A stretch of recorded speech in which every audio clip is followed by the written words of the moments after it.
আমি তোমাদের দোয়া চাই এবং তোমাদের জন্য আমি দোয়া করি। এই কথাটি আমি এখান থেকে বলছি। আমি সরকারের এখনো অনুমতি পাইনি, অপেক্ষা করছি, বিরক্ত হচ্ছি, অপেক্ষা করছি। আমি তোমাদের দোয়া চাই এবং তোমাদের জন্য আমি দোয়া করি। এই কথাটি আমি এখান থেকে বলছি। এবং আমাদের অনেক উত্থান পতন, চড়াই উতরাই ইত্যাদি আছে, কিন্তু শেষ বিচারে আমরা পরস্পরের হাত ধরেছিলাম। আমি সরকারের এখনো অনুমতি পাইনি, অপেক্ষা করছি, বিরক্ত হচ্ছি, অপেক্ষা করছি।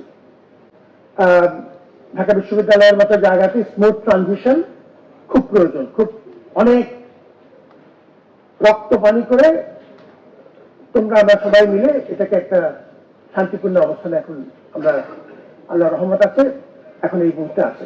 অর্থাৎ ট্রানজিশনটাও খুব শান্তিপূর্ণভাবে হবে ইনশাআল্লাহ। এবং সেজন্যই আমি বিরক্ত হচ্ছি, কিন্তু রাগ করছি না, এখনো রাগ করার পর্যায়ে আসেনি। বিরক্ত হচ্ছি, আশা করছি দ্রুত সিদ্ধান্ত সরকার নেবেন। কিন্তু এটিও সত্যি কথা যে ট্রানজিশনটা নিখুঁতভাবে করতে সরকারের যদি কিছু সময় লাগে সেটি আমরা সবাই বুঝি যে যুক্তিসঙ্গত এটা।